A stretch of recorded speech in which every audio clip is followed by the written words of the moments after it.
வென்றெடுப்போம் வென்றெடுப்போம் வென்றெடுப்போம் வென்றெடுப்போம். நிரந்தரமாக மூட வேண்டும்.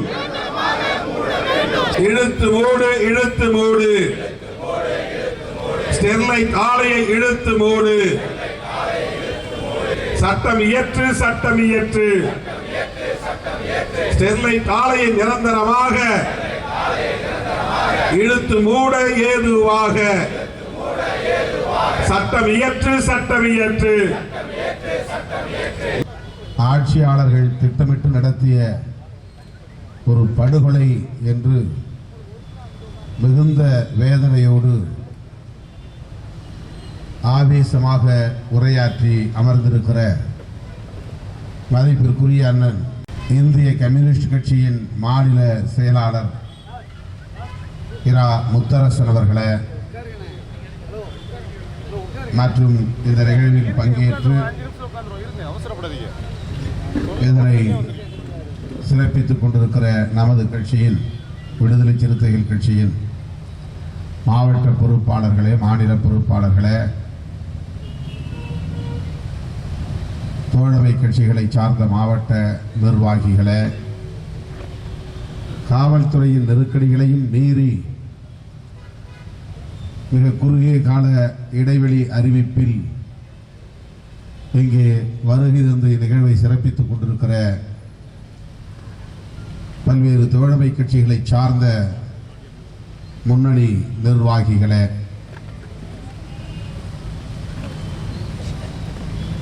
எஸ்டிபிஐ உள்ளிட்ட தமிழக வாழ்வுரிமை கூட்டமைப்பை சார்ந்த பல்வேறு அமைப்புகளின் நிர்வாகிகளே, என் உயிரின் உயிரான விடுதலை சிறுத்தைகளே, உங்கள் அனைவருக்கும் என்னுடைய பணிவார்ந்த வணக்கத்தை தெரிவித்துக் கொள்கிறேன். பெயர்கள் விடுபட்டிருந்தால் பொறுத்தருட வேண்டுகிறேன். நமக்கு மிகவும் சொற்பமான ஒரு காலத்தை ஒதுக்கி தந்திருக்கிறார்கள். அதில் நாம் அரை மணி நேரம் தாமதித்து தான் நிகழ்ச்சியை தொடங்கி இருக்கிறோம். ஒரு மணி நேரத்திற்கு மேலாக பேசக்கூடியவர்கள் மேடையில் அமர்ந்திருக்கிற தலைவர்கள் நேர நெருக்கடியின் காரணமாக சுருக்கமாக கருத்துக்களை பதிவு செய்திருக்கிறார்கள். பல்வேறு நிபந்தனைகளை காவல்துறை நமக்கு வழங்கியிருக்கிறது. நீதிமன்றத்தின் வழிகாட்டுதலின்படி அந்த நிபந்தனைகளுக்கு உட்பட்டு நாம் இந்த இடத்திலே கூடியிருக்கிறோம். ஏனென்றால் இந்த பகுதியிலே இன்னும் மக்கள் ஒரு மரண பீதியில் தான் இருக்கிறார்கள். அச்சத்தில் உறைந்து போய் கிடக்கிறார்கள். காவல்துறையின் வேட்டை இன்னும் நின்றபாடில்லை. ஆகவே மக்களுக்கு அச்சத்தை போக்கும் வகையில் இங்கே நாம் கூட வேண்டிய ஒரு தேவை தவிர்க்க முடியாததாக மாறியிருக்கிறது. அதன் அடிப்படையில் தான் தமிழக வாழ்வுரிமை கூட்டமைப்பை சார்ந்த தோழர்கள் திரு திகழான் பாகவி, திரு வேல்முருகன், திரு குளத்தூர் மணி, தோழர் தியாகு, அண்ணன் பேராசிரியர் ஜவாஹிருல்லா போன்றவர்கள் எல்லாம் ஒன்று கூடி கலந்தாய்வு செய்த கூட்டத்தில் நானும் பங்கேற்கிற வாய்ப்பு கிடைத்த போது 13 பேர் படுகொலை செய்யப்பட்டிருக்கிற நிலையில் அதற்கு நாம் எந்த எதிர்வினையும் ஆற்றாமல் இருக்கிறோம். திராவிட முன்னேற்ற கழகத்தின் சார்பில் அறிவிக்கப்பட்ட ஒரு முழு அடைப்பு போராட்டத்தை தவிர வேறு எந்த எதிர்வினையும் தமிழகத்திலே எழவில்லை.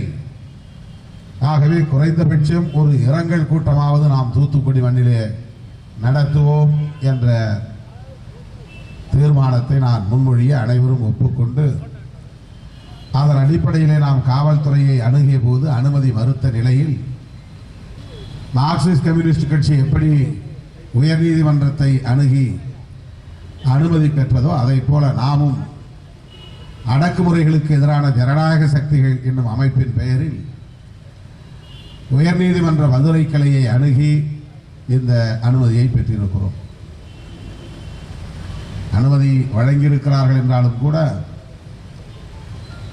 இது ஒரு வகையான பாசிச போக்கை வெளிப்படுத்தக்கூடியதாகத்தான் இருக்கிறது என்பதையும் பதிவு செய்ய நாம் கடமைப்பட்டிருக்கிறோம். இதுவரையில் என்றைக்கும் இல்லாத வழக்கத்திற்கு மாறான முறையில் 20 ரூபாய் ஸ்டாம்ப் பத்திரத்தில் நம்முடைய பொறுப்பாளர்களிடத்தில் ஒரு உத்தரவாதம் எழுதி வாங்கியிருக்கிறார்.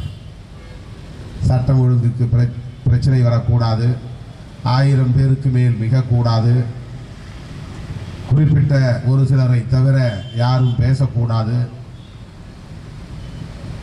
தேசிய ஒருமைப்பாட்டுக்கு எதிராகவோ அல்லது சட்டம் ஒழுங்கை சீர்குலைக்கக்கூடிய வகையிலோ யாருடைய உரையும் அமையக்கூடாது, இதுவெல்லாம் மீறப்பட்டால் வழக்கு என்கிற அடிப்படையில் ஒரு நிபந்தனை அவர்கள் அச்சிட்டு கொடுத்தால் கூட சரி.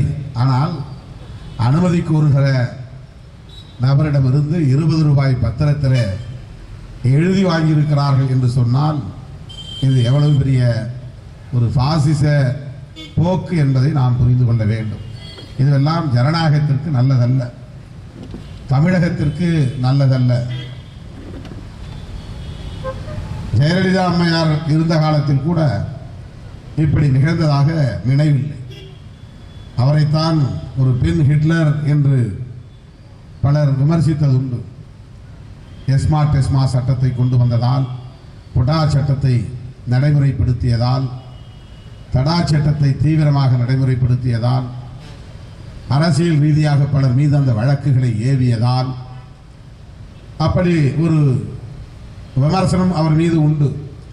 ஆனால் அவர் முதலமைச்சராக இருந்தபோது கூட இப்படி இந்த பத்திரத்திலே எழுதி வாங்குகிற நிலை இல்லை.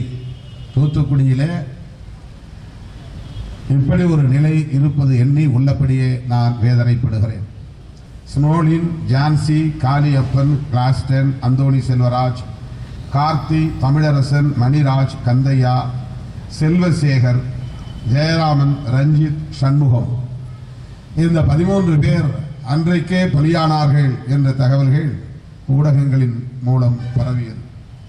அதன் பிறகு சிறையில் இருந்து வெளியே வந்தவன் மறுபடியும் சிறைக்கு போன பிறகு உயிரிழந்திருக்கிறான். அவன் தற்கொலை செய்து கொண்டதாக அரசு சொல்கிறது. ஆனால் அவன் காவல்துறையினரால் வதை செய்யப்பட்டு உயிரிழந்திருக்கிறான் என்று மனித உரிமை அமைப்புகளின் ஆய்வறிக்கை கூறுகிறது. 14 15 வள்ளியம்மாள் பேருந்து எரிக்கப்பட்ட நிலையிலே உடல் கருகி இந்த அம்மையார் உயிரிழந்திருக்கிறார். அது எப்படி நடந்தது என்று தெரியவில்லை. துப்பாக்கிச்சூடு நடந்த நேரத்தில் இதுவும் நிகழ்ந்திருக்கிறது. ஆகவே ஒட்டுமொத்தத்தில் 15 பேர் உயிர் பலி ஆகியிருக்கிறார்கள். 15 பேரை பலி கொடுத்து அரசு எதை காப்பாற்றி இருக்கிறது என்பதை எண்ணி பார்க்க வேண்டும். சட்டம் ஒழுங்கை பாதுகாப்பதற்காகவா 15 பேர் உயிரை பறித்தது? சட்டம் ஒழுங்கை பாதுகாக்க வேண்டிய தேவை வருகிற போது காவல்துறை என்னென்ன அணுகுமுறைகளை கையாள வேண்டும் என்பதற்கு எத்தனையோ விதிமுறைகள் அல்லது வழிமுறைகள் இருக்கின்றன. கூட்டம் கட்டுக்கடங்காமல் திரளுகிறது என்று சொன்னால் அந்த கூட்டம் வன்முறையை நோக்கி போய்விடும் என்கிற நிலையை எட்டுகிற போது காவல்துறை கையாள வேண்டிய வழிமுறைகள் வரையறுக்கப்பட்டிருக்கின்றன. அவர்களை முதலில் அறிவிப்பின் மூலம் ஒரு எச்சரிக்கை செய்யலாம், கலைந்து செல்ல வேண்டும் என. அப்படி இல்லை என்று சொன்னால் அவர்களை கலைந்து செல்வதற்கு அறிவிப்பு செய்த பிறகும் களையவில்லை என்று சொன்னால் கண்ணீர் புகை குண்டுகளை வீசலாம். அதனால் உயிருக்கு பாதிப்பு இல்லை. மீறி கூட்டம் கட்டுக்கடங்காமல் இருக்கிறது என்று சொன்னால் தண்ணீர் பீச்சி அடிக்கலாம். வஜ்ரா வாகனம் பார்த்திருப்பீர்கள், தண்ணீர் பீச்சி அடிக்கலாம். அதையும் மீறி மக்கள் திரள் போர்க்குணத்தோடு காவல்துறையினரை நோக்கி முன்னேறுகிறது என்று சொன்னால் சேசிங், லேசாக விரட்டி அடிக்கிற நடவடிக்கை மேற்கொள்ளலாம். அதற்கு பேர் லத்தி சார்ஜ் அல்ல, சேசி. முழங்காலுக்கு கீழே லேசாக அடிக்கலாம். அடிக்க போகிறோம் என்பதை உணர்த்தக்கூடிய வகையில் அதை செய்யலாம். அதையும் மீறி மக்கள் திரள் கட்டுக்கடங்காமல் எழுச்சி கொண்டால் லத்தி சார்ஜ் செய்யலாம். லத்தி சார்ஜ் என்பது மண்டையிலே அடிக்கக்கூடாது, முகத்திலே அடிக்கக்கூடாது, எலும்பு முறியும்படி அடிக்கக்கூடாது. இதுவெல்லாம் வரையறைகளிலே இருக்கிறது. அவர்கள் மீது தாக்குதல் நடத்த வேண்டிய தேவை இருந்தால் லத்தி சார்ஜ் செய்யலாம். அதுவும் கூட்டத்தை கலைப்பதற்கான ஒரு முயற்சி. அதையும் தாண்டி மக்கள் வெகுண்டெழுவார்களே ஆனால் வானத்தை நோக்கி துப்பாக்கி சூடு நடத்தி எச்சரிக்கை கொடுக்கலாம். அதுக்கு பெயர் பக்ஷாட் என்று சொல்வார்கள். வானத்தை நோக்கி துப்பாக்கி சூடு நடத்திய பிறகும் மக்கள் திரளை கட்டுப்படுத்த முடியவில்லை என்று சொன்னால் சட்டம் ஒழுங்கை கட்டுக்குள் வைத்திருக்கிற அதிகாரம் பெற்றவர்களிடமிருந்து அனுமதி பெற்று துப்பாக்கி சூடு நடத்தலாம். மாநகர பகுதிகளில் சட்டம் ஒழுங்கு கட்டுப்பாடு யார் கையில் இருக்கும் என்றால் காவல்துறை அதிகாரிகளின் கைகளில் இருக்கும். கார்ப்பரேஷன் என்று வருகிற இடங்களில் போலீஸ் கமிஷனருக்கு தான் அந்த அதிகாரம் உண்டு. மாவட்ட ஆட்சித்தலைவருக்கு அந்த அதிகாரம் கிடையாது. சென்னை மாநகராட்சி என்றால் கமிஷனர் ஆஃப் போலீஸ், நெல்லை மாநகராட்சி என்றால் கமிஷனர் ஆஃப் போலீஸ். அப்படியே பெருநகரங்களில் காவல்துறையின் கட்டுப்பாட்டில் தான் சட்டம் ஒழுங்கு இருக்கிறது. பிற பகுதிகளில் மாவட்ட ஆட்சித்தலைவரின் கட்டுப்பாட்டில் தான் சட்டம் ஒழுங்கு பாதுகாப்பு இருக்கிறது. எஸ்பிக்கு அந்த அதிகாரம் இல்லை. சூப்பரண்டென்ட் ஆஃப் போலீஸ் துப்பாக்கி சூடு நடத்துவதற்கு ஆணையிட அதிகாரம் இல்லை.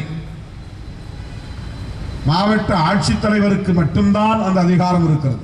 அவருக்கு கீழே கூட அவருடைய ஒப்புதலின் பேரில் அவருக்கு நிகரான ஒரு அதிகாரி டிஆர்ஓ அல்லது ஆர்டிஓ, அதுவும் மாவட்ட ஆட்சித்தலைவரின் ஒப்புதலின் பேரில் அதை செய்ய ஆணையிடலாம். ஆக ரெவென்யூ அபிஷியல்ஸ், வருவாய்த்துறை அதிகாரிகள். ஆனால் இங்கே நடந்தது என்ன? தயவு கூர்ந்து எண்ணி பார்க்க வேண்டும். எனவேதான் அண்ணன் முத்தரசன் அவர்கள் சொல்லுகிற அந்த கூற்று உண்மை என்று நாம் எண்ண வேண்டி இருக்கிறது. அதை நானும் வழிமொழிய கடமைப்பட்டு இருக்கிறேன். இது திட்டமிட்டு நடத்தப்பட்ட ஒரு பச்சை படுகொலை. ஏனென்றால் அன்றைக்கு மாவட்ட ஆட்சித்தலைவர் இங்கே இல்லை. அவருக்கு அடுத்த நிலையில் இருக்கிற முக்கியமான உயர் அதிகாரிகள் யாரும் இல்லை. அது 100வது நாள் போராட்டம், திடீரென்று வெடித்த போராட்டம் அல்ல. 99 நாட்களும் அவர்கள் சொல்லிக் கொண்டிருந்த பிரச்சாரம் 100வது நாள் நாங்கள் கலெக்டர் அலுவலகத்தை முற்றுகையிட போகிறோம் என்பதுதான். ஆகவே 100 நாட்கள் தொடர்ந்து, 99 நாட்கள் தொடர்ந்து சொன்னதைத்தான் 100வது நாள் அவர்கள் மேற்கொள்ள இருக்கிறார்கள். அப்படி இருக்கிற போது சட்டம் ஒழுங்கை காப்பாற்ற வேண்டிய மிக முக்கியமான அதிகாரி மாவட்ட ஆட்சித்தலைவர் இங்கே இருந்திருக்க வேண்டுமா வேண்டாமா? ஏன் இல்லை? அதில் உள்நோக்கம் இருக்கிறது. திடீரென்று அவர்கள் 144 தடை உத்தரவு போட்டு மக்களுக்கு எச்சரிக்கை கொடுப்பதன் அவசியம் என்ன? அதனால் ஒன்றுமில்லை. 144 தடை உத்தரவு என்பது ஒரு பெரிய விஷயமே அல்ல. அதற்கு என்ன பொருள் என்றால் 5 பேருக்கு மேல் ஒரு இடத்தில் கூடக்கூடாது. 5 பேருக்கு மேல் கூடினால் காவல்துறையின் அனுமதி பெற்று கூட வேண்டும் என்பதுதான் 144 தடை உத்தரவு என்பது. போராடவே கூடாது என்று அல்ல, மக்கள் நடமாடவே கூடாது என்று அல்ல, காவல்துறையின் அனுமதி பெற்ற பிறகு கூடலாம் என்பதுதான் அதற்கு பொருள். ஆனால் வெகு மக்கள் திரளுகிற போது, பல்லாயிரக்கணக்கில் திரளுகிற போது அந்த கூட்டத்தை எப்படி கையாளுவது, அவர்களை எப்படி கட்டுப்படுத்துவது, எப்படி அவர்களை நெறிப்படுத்துவது என்பதுதான் ஐஏஎஸ் ஐபிஎஸ் அதிகாரிகளுக்கு எடுக்கப்படுகிற பாடம். மாப் கண்ட்ரோல் அவர்களுக்கான அரிச்சுவடியே அதுதான். வெகு மக்கள் திரளுகிற போது அந்த கூட்டத்தை எவ்வாறு கையாளுவது, சட்டம் ஒழுங்கு பிரச்சனை வராத அளவுக்கு. பெரும்பாலும் சட்டம் ஒழுங்கு பிரச்சனை வருவதற்கு காரணமே இதை கையாள தெரியாத அதிகாரிகளின் போக்குதான். ஐஏஎஸ் படித்திருந்தாலும் ஐபிஎஸ் படித்திருந்தாலும் அவர்களுக்கு the techniques of mob control, ஒரு பெரும் திரளை எப்படி கையாளுவது, அதற்கு முன்கூட்டியே திட்டமிட வேண்டும், கலந்தாய்வு செய்ய வேண்டும், அந்த மக்கள் திரளுக்கான பிரதிநிதிகளோடு பேச்சுவார்த்தை நடத்த வேண்டும். எவ்வளவு போலீஸ் பாதுகாப்புக்கு ஆட்கள் தேவை என்பதையெல்லாம் தீர்மானிக்க வேண்டும். ஆக இவர்கள் என்ன திட்டமிட்டு இருக்கிறார்கள் என்றால், இந்த 100வது நாள் போராட்டத்தின் போது ஒரு வன்முறையை நடத்தி சிலரை படுகொலை செய்து, இதற்கு பிறகு யாரும் இப்படி திரண்டு வரக்கூடாது, அதை தடுக்க வேண்டும், அதற்கு ஒரு முற்றுப்புள்ளி வைக்க வேண்டும் என்றுதான் இவர்கள் முடிவு செய்திருக்கிறார்கள். அதற்கு ஜல்லிக்கட்டு போராட்டமும் ஒரு காரணம். எந்த அமைப்பின் வழிகாட்டுதலும் இல்லாமல் வெகு மக்கள் திரண்டு பல்லாயிரக்கணக்கிலே மெரினாவில் கூடிய போது அவர்களை கலைக்க முடியாமல் திணறியது அரசு. எந்த அமைப்பிடம் சொல்லி அவர்கள் பேச்சுவார்த்தை நடத்த முடியும்? எல்லா அமைப்புகளை சார்ந்தவர்களும் அதிலே பங்கேற்கிறார்கள். அரசியல் கட்சிகள் யாரும் வழிநடத்தவில்லை. அப்படித்தான் இங்கே குறிப்பிட்ட சில அமைப்புகளின் மீது இவர்கள் பழி சுமத்த பார்க்கிறார்கள். மக்கள் அதிகாரம் போன்ற அமைப்புகள், புரட்சிகர இளைஞர் முன்னணி போன்ற அமைப்புகள் மக்களை மூளை செலவை செய்து விட்டார்கள் என்பது அப்பட்டமான அபத்தமான அவதூறு. அப்படியெல்லாம் ஒரு அமைப்பு லட்சக்கணக்கான மக்களின் மூளையை செலவு செய்துவிட முடியாது. சரி, அப்படியே இருந்தாலும் என்ன சொன்னார்கள்? அதுதான் தோழர் கனகராஜ் சொன்னார். பொது வாழ்க்கையில் ஈடுபடக்கூடிய, அரசியலில் ஈடுபடக்கூடிய எங்களை போன்றவர்களுக்கு மக்களை போராட்டத்திற்கு தயார்படுத்துவது எங்களின் கடமை என்று சொன்னார். மக்களை போராட்டத்திற்கு தயார்படுத்துவதுதான் அரசியல் கட்சிகளின் கடமை. அதை எப்படி தூண்டுதல் என்று சொல்ல முடியும்? பயங்கர ஆயுதங்களுடன் வந்தார்கள், காவல்துறையை நோக்கி பாய்ந்தார்கள் என்றெல்லாம் முதல் தகவல் அறிக்கையை பதிவு செய்திருக்கிறீர்களே. யாராவது ஒரே ஒரு போலீசார் இறந்திருக்கிறாரா? ஒரே ஒரு ரெவென்யூ அதிகாரி இறந்திருக்கிறாரா?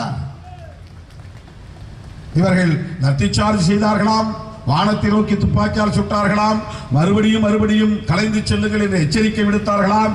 அதையெல்லாம் தாண்டி பயங்கர ஆயுதங்களுடன் போலீஸை நோக்கி பாய்ந்ததால் அது பெரும் படுகொலையை நோக்கி சென்றுவிடும் என்று அச்சப்பட்டதால் துப்பாக்கி பிரயோகம் செய்ய நான் ஆணையிட்டேன் என்று ஒருவர் கொடுத்த புகாரின் அடிப்படையில் எஃப்ஐஆர் போடப்பட்டிருக்கிறது.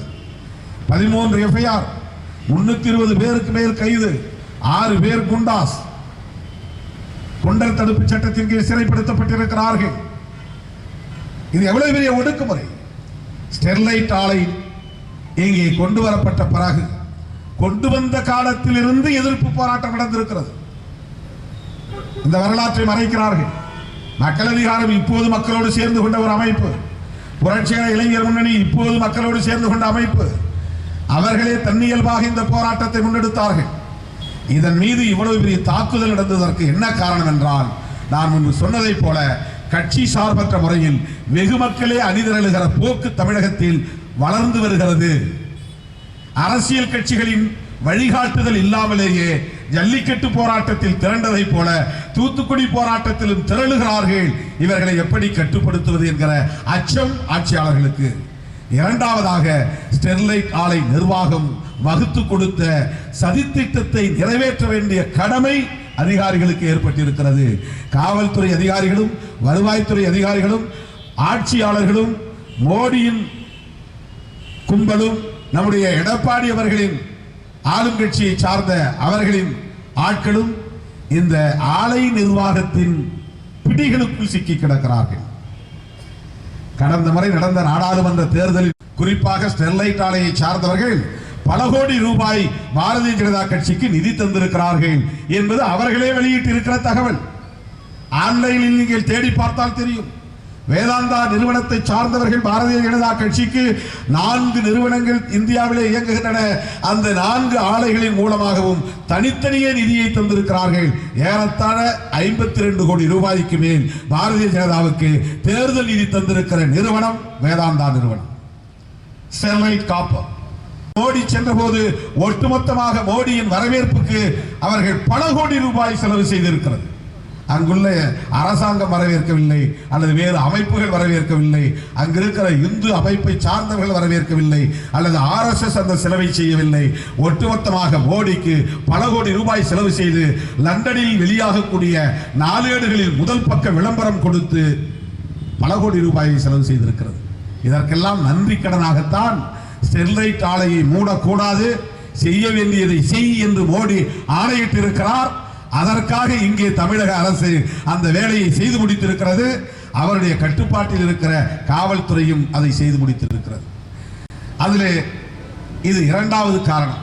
மூன்றாவது காரணம், மிக முக்கியமான ஒரு காரணம் தோழர்களே, மோடி அல்லது மோடியின் தலைமையிலான RSS சங் பரிவார் கும்பலை சார்ந்தவர்களுக்கு தூத்துக்குடியின் மீது உள்ள மிக முக்கியமான வெறுப்பு என்னவென்றால், இந்த போராட்டம் கூடங்குளம் அணு உலை எதிர்ப்பு போராட்டத்திற்கு பிறகு ஒரு மாபெரும் வெகுமக்கள் போராட்டமாக அமைந்தது மட்டுமில்லாமல் இதில் 99 விழுக்காடு பங்கேற்றவர்கள் கிறிஸ்தவ பெருங்குடி மக்கள். 90 விழுக்காட்டுக்கு மேல் கிறிஸ்தவத்தை சார்ந்தவர்கள், குறிப்பாக மீனவர் குடியை சார்ந்த அந்த பெருங்குடி மக்கள் 100 விழுக்காடு கிறிஸ்தவத்தில் இருக்கிறார்கள். இது இன்றைக்கு நேற்றைக்கு நிகழ்ந்ததல்ல, பல நூறு ஆண்டுகளுக்கு முன்னால் நடந்தது. இந்துத்துவத்தின் கொடுமையை தாங்க முடியாமல் கிறிஸ்தவத்திற்கு மாறினார்கள். கல்வியை தந்தார்கள், சுகாதாரத்தை தந்தார்கள், வாழ்வில் அவர்களுக்கு ஒரு மீட்சி உருவானது. ஆகவே அவர்கள் கிறிஸ்தவத்தை ஏற்றுக்கொண்டார்கள். எனவே மோடி அரசுக்கு கிறிஸ்தவத்தின் மீது இருக்கிற வெறுப்பு, இஸ்லாத்தின் மீது இருக்கிற வெறுப்பு. ஆகவே இந்த போராட்டத்தில் பெரும்பான்மையாக ஈடுபடுகிறவர்கள் கிறிஸ்தவர்கள், குறிப்பாக மீனவர்கள். ஆகவே இவர்கள் தேவாலயங்களின் கட்டுப்பாட்டில், பாதிரிமார்களின் கட்டுப்பாட்டில், பேராயர்களின் கட்டுப்பாட்டில், அவர்களின் தூண்டுதலின் பேரில் இவர்கள் ஒருங்கிணைந்து செயல்படுகிறார்கள். எனவே இவர்களுக்கு ஒரு பாடம் புகட்ட வேண்டும் என்கிற தேவை அவர்களுக்கு இருந்திருக்கிறது. எனவேதான் இந்த பச்சை படுகொலை திட்டமிட்டு அரங்கேற்றப்பட்டிருக்கிறது. இது சாதாரணமாக மக்களிடத்திலே கோரிக்கை மனு வாங்கிக் கொண்டு பேச்சுவார்த்தை நடத்தி அனுப்பியிருக்க முடியும். இருந்திருந்தால் 10 பேரோ 15 பேரோ உங்கள் பிரதிநிதிகளை அனுப்புங்கள், நான் பேசுகிறேன் என்று சொல்லி இருக்கலாம். மாவட்ட ஆட்சித்தலைவர் இங்கே இல்லாமல் இருந்தது முன்கூட்டியே எடுக்கப்பட்ட முடிவு. ஆகவே இந்த மக்களுக்கு பாடம் புகட்ட வேண்டும். இனிமேல் இவர்கள் கட்சி சார்பற்ற முறையிலே வெகுமக்களாக திரளக்கூடாது. மோடியின் நண்பர் அனில் அகர்வாலின் ஆலை இங்கே தொடர்ந்து இயங்க வேண்டும், அதை மூடக்கூடாது. கிறிஸ்தவ மக்களின் மீது இருந்த வெறுப்பு, இந்த 3 காரணங்களுக்காக திட்டமிட்டு நடத்தப்பட்ட, அரங்கேற்றப்பட்ட ஒரு கொடூரம் தான் இது. எனவேதான் இதை நாம் அந்த தனிநபர் கமிஷன் மூலம் விசாரிக்க கூடாது, அல்லது CBCID விசாரிக்க கூடாது. இதற்கு ஒரு ஸ்பெஷல் இன்வெஸ்டிகேஷன் டீம் பணியிலே இருக்கிற ஒரு உயர்நீதிமன்ற நீதிபதியின் தலைமையில் இதற்கென்று இருக்கிற சிறப்பு வல்லுநர்களை கொண்ட குழுவை, forensic scientist போன்ற தடய அறிவியல் நிபுணர்கள் இடம்பெறுகிற ஒரு குழுவை நியமித்து இதை விசாரிக்க வேண்டும் என்று நாம் சொல்லுகிறோம். மனித உரிமைகளும் நடத்திய ஆய்விலிருந்து என்ன தெரிய வருகிறது என்றால், அவர்களை துப்பாக்கியால் சுட்டது சாதாரணமான 303 ரைபிள் கொண்டு அல்ல, ஸ்னைப்பர் கன் என்கிற ஒரு துப்பாக்கியை பயன்படுத்தி இருக்கிறார்கள். இந்த துப்பாக்கி இப்படிப்பட்ட மக்கள் போராட்டங்களின் போது எப்போதும் பயன்படுத்தியது கிடையாது என்ற உண்மை வெளிவந்திருக்கிறது. Security border forces, border security forces, Pakistan border ஓரத்தில், சீனா பார்டர் ஓரத்தில், அப்படி எல்லையோர பகுதிகளிலே குறிவைத்து லென்ஸ் பொருத்திய துப்பாக்கிகளின் மூலம் பகைவர்களை சுட்டுக் கொள்வதற்காக பயன்படுத்துகிற துப்பாக்கியை தூத்துக்குடி மக்கள் போராட்டத்திலே ஏன் பயன்படுத்தினார்கள்? இதற்கென்று சிறப்பு பயிற்சி பெற்றவர்கள் மஞ்சள் பணியன், நீல பணியனை அணிந்து கொண்டு வந்திருந்தார்கள். அவர்கள் யார்? யாரால் அனுப்பப்பட்டவர்கள்? உண்மையிலேயே அரசு எடுத்த முடிவின்படி வந்தவர்களா, அல்லது காவல்துறையின் முடிவின்படி வந்தவர்களா, அல்லது ஆலை நிர்வாகத்தின் அனில் அகர்வாலின் வழிகாட்டுதலின்படி உள்ளே இறக்கிவிடப்பட்டவர்களா என்கிற கேள்வி எழுகிறது.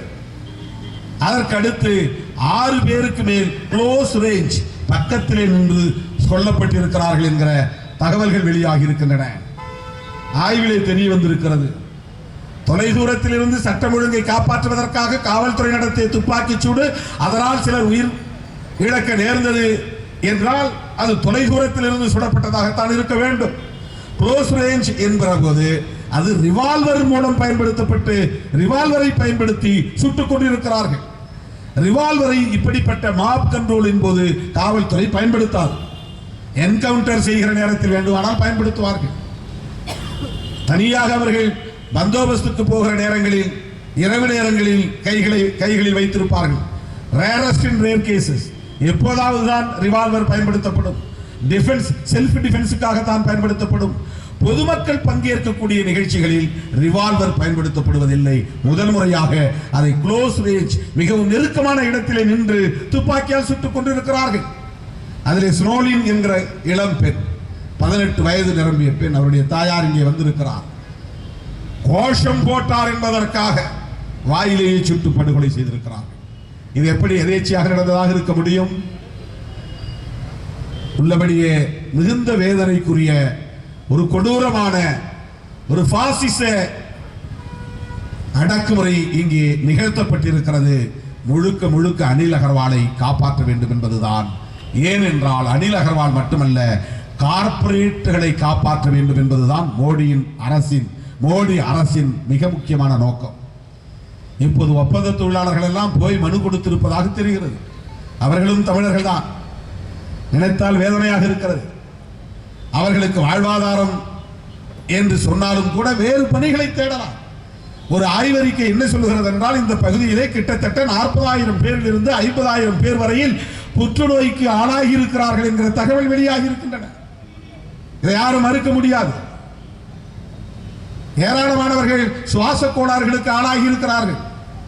திருமணமாவதற்கு முன்பே இளம் பெண்கள் கர்ப்பப்பையை அகற்றக்கூடிய அளவுக்கு, நிறுத்த முடியாத அளவுக்கு இரத்தப்போக்கு ஏற்படுகிறது. இதெல்லாம் எதனால் நிகழ்கிறது? 200 மீட்டருக்கு அப்பால் புகைப்போக்கி வைக்க வேண்டும். இப்படிப்பட்ட ஆலைகளை நடத்துகிற போது 25 கிலோமீட்டருக்கு அப்பால் கடற்கரை ஓரத்தில் இருந்து, குடியிருப்புகளில் இருந்து, அது 25 கிலோமீட்டர் சுற்றளவுக்குள்ளே குடியிருப்புகள் இருக்கக்கூடாது, தள்ளி இருக்க வேண்டும். இந்த ஆலைக்கும் குடியிருப்புகளுக்கும் இடையில் உள்ள தூரம் எவ்வளவு? விதிமுறைகளை மீறி வழங்கப்பட்டிருக்கிறது. அதனுடைய புகைப்போக்கியின் அந்த கூம்பின் உயரம் எவ்வளவு? வெறும் 60 மீட்டர். ஆனால் 200 மீட்டருக்கு அப்பால் வைக்க வேண்டும். 200 மீட்டருக்கு அப்பால் புகை போனால் அந்த நச்சு புகை தரைக்கு வராது. ஆனால் 60 மீட்டருக்குள்ளாக வைத்திருப்பதனால் அதிலிருந்து வெளியேறுகிற நச்சு புகை தரையில் படுகிறது. மக்களுடைய சுவாசத்தில் அது கலக்கிறது. அதனால் தோல் நோய் ஏற்படுகிறது, சுவாச கோளாறு ஏற்படுகிறது, கர்ப்பப்பை கோளாறு ஏற்படுகிறது, புற்றுநோய் ஏற்படுகிறது. எதிர்க்க வேண்டாமா? இதே ஆலையை ஏன் குஜராத்தில் விரட்டி அடித்தார்கள்? மோடி அங்கே ஆட்சியில் இருந்த போது இந்த ஆலையை அங்கே நிறுவிருக்க வேண்டியதுதானே? ஏன் ரத்னபுரி மாவட்டம் மகாராஷ்டிராவிலே நிறுவப்பட்ட போது 200 கோடி ரூபாய் செலவு செய்த நிலையிலும் எதற்காக அங்கிருந்து விரட்டி அடிக்கப்பட்டது? கோவாவிலே விரட்டி அடிக்கப்பட்ட ஆலை, ஆனால் தமிழ்நாட்டிலே அனுமதிக்கப்பட்டது. தொடக்கத்தில் நமக்கு விழிப்புணர்வு இல்லை. விழிப்புணர்வு பெற்றவர்களின் எண்ணிக்கை மிக சொற்பமாக இருந்தது. 10 பேர், 50 பேர், 100 பேர் என்றுதான் தொடர்ந்து போராடினார்கள். இன்றைக்கு விழிப்புணர்வு பெற்றதனால் பல்லாயிரக்கணக்கான மக்கள் வீதிக்கு வந்தார்கள். மக்களோடு பேச்சுவார்த்தை நடத்தி மக்களுக்கு பயன்படாத திட்டங்களாக இருந்தால் அதை கைவிடுவதுதானே ஒரு ஜனநாயகத்தை நம்புகிற அரசின் கடமை. நாட்டின் வளர்ச்சிக்கு எதிரானவர்கள் அல்ல நாம், வளர்ச்சி திட்டங்களை எதிர்க்கக்கூடியவர்கள் அல்ல நாம். ஆனால் மக்களின் வாழ்வாதாரங்களை சிதைத்து ஒரு வளர்ச்சி நமக்கு தேவை. நான் குடிக்கிற நீர் நஞ்சாகும் என்றால், நான் சுவாசிக்கிற காற்று நஞ்சாகும் என்றால், நான் உண்ணுகிற உணவு நஞ்சாகும் என்றால், அதற்கு காரணமான எந்த வளர்ச்சியையும் எந்த தொழிற்சாலையும் நாம் ஏற்க முடியாது. அதனால்தான் ஹைட்ரோ கார்பனை எதிர்க்கிறோம், அதனால்தான் நீட்டினோவை எதிர்க்கிறோம், அதனால்தான் ஸ்டெர்லைட்டை எதிர்க்கிறோம், அதனால்தான் அணு உலைகளை எதிர்க்கிறோம். வாழ்வாதாரங்களை சிதைப்பதால் தான் விளைநிலங்கள் பாழாகும், வனங்கள் பாழாகும், வன உயிர்கள் பாழாகும் என்பதனால் தான் 8 வழி பசுமை சாலையை எதிர்க்கிறோம்.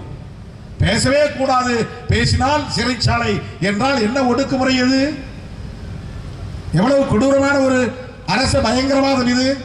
தயவு கூர்ந்து ஆட்சியாளர்கள் இப்படிப்பட்ட போக்கை கைவிட வேண்டும் என்று நான் கேட்டுக்கொள்கிறேன்.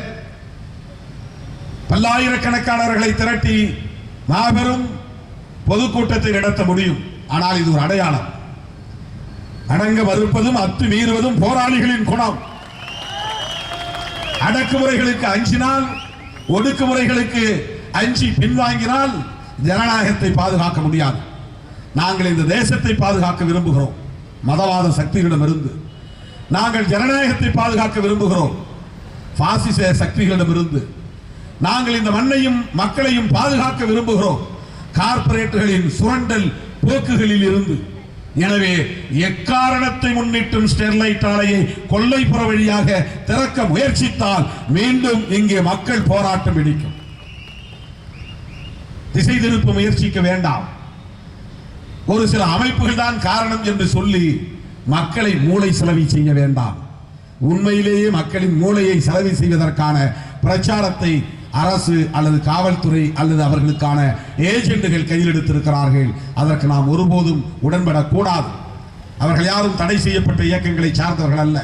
மக்கள் போராடுகிற போது உடன் நிற்பவர்கள், அவ்வளவுதான். மக்கள் தான் இந்த போராட்டத்தை எடுத்தார்கள். விடுதலை சிறுத்தைகளோ அல்லது திராவிட முன்னேற்ற கழகமோ அல்லது கம்யூனிஸ்ட் கட்சிகளோ இந்த போராட்டத்தை முதலிலே எடுத்து அதன் பிறகு மக்களை திரட்டினோம் என்று சொன்னால் அது ஏற்புடையதில்லை. மக்கள் போராடினார்கள், நாம் அவர்களோடு போய்கின்றோம். எனவே இது முழுக்க முழுக்க மக்கள் போராட்டம் நடந்திருப்பது முழுக்க முழுக்க மக்களுக்கு எதிரான ஒரு அரசு பயங்கரமான ஒடுக்குமுறை. இந்த போக்கை விடுதலை சிறுத்தைகள் உள்ளிட்ட அடக்குமுறைகளுக்கு எதிரான ஜனநாயக சக்திகள் வன்மையாக கண்டிக்கிறோம். களப்பலியான தோழர்கள் அனைவருக்கும் எமது செம்மாந்த வீர வணக்கத்தை செலுத்துகிறோம். தூத்துக்குடியில் இயல்பு வாழ்க்கை திரும்ப வேண்டும், ஜனநாயகம் பிழைக்க வேண்டும், காவல்துறையின் இந்த கெடுபிடிகளை தளர்வு செய்ய வேண்டும் என்று கேட்டுக்கொண்டு குறுகிய கால இடைவெளியில் வருகை தந்த உங்கள் அனைவருக்கும் நன்றி கூறி